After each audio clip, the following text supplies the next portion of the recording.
The women's 400 meters. And the fastest collegiate time of the year, Mikele Barber of South Carolina with a time of 50.63. She is in this event running in lane 7. And this, Carol, is a huge race for South Carolina. Very huge race for South Carolina.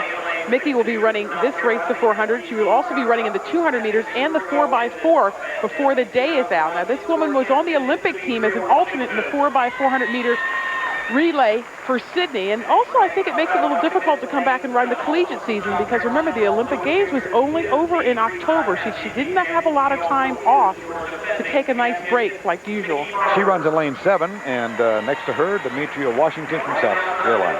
3 juniors from South Carolina in this race, the Barber twins as well as Demetria Washington, 5 feet 10 inches tall. That could be a problem in these windy conditions. South Carolina has to finish very well. They went 1-2 last year, Barber and Washington. Taking those spots, they've got to do it again here. Here's the field. Mikele Barber of South Carolina in lane 2. Allison Beckford of Rice with the fastest qualifying time runs in lane 5. Beckford only a freshman, but could definitely throw a wrench in the works if she takes one of those South Carolina girls out of the top 3 spots.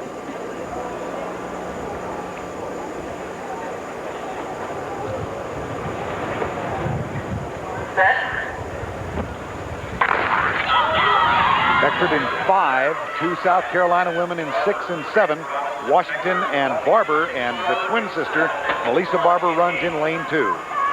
Well, Mikele Barber, who's in lane 2, they didn't realize that she was even going to make this final, so that was an added bonus. Right now, Demetria Washington and Mikele Barber running right together, and Allison Beckford right on their tail. This is a bit of a disadvantage for the 2 South Carolina athletes to be out on the outside. They don't really have a lot to draw off of, and Beckford is making a nice move in the final turn. Beckford running in lane 5, representing Rice. It's Barber and Washington running in 6 and 7.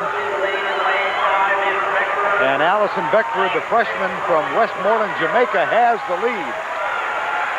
She closes in. It's Washington racing for second. Barber tries to hold on for third and doesn't get it. Now, this is so typical of athletes coming back from a late Olympic Games. We saw it in 1989 after the Games in Seoul that went late beginning of October. We're seeing it again after Sydney. The Rice freshman, a very well-run, intelligent race. The time not great, in large part due to the conditions here. It's got very windy just as that 400 meters started. But so many of the Olympians that we've seen in this meet just have not been able to perform up to their expected level because last year was such a long season.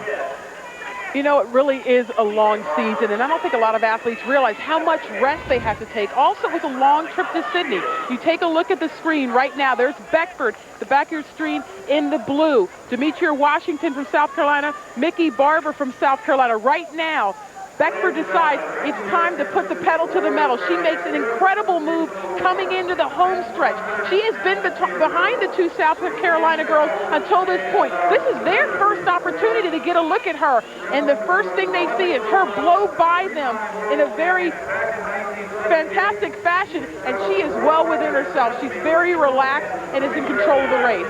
Mikele Barber struggling, and Demetria Washington trying to close but unable to. And the results of the women's 400. Allison Beckford, the freshman from Rice, captures first. Washington of South Carolina second. But Robinson of Texas moved in to take third, with Mikele Barber finishing fourth. And her twin sister, Mikele, with a 6th place finish. So 16 points for South Carolina. Not as many as they had hoped for. The champion, Allison Beckford of Rice.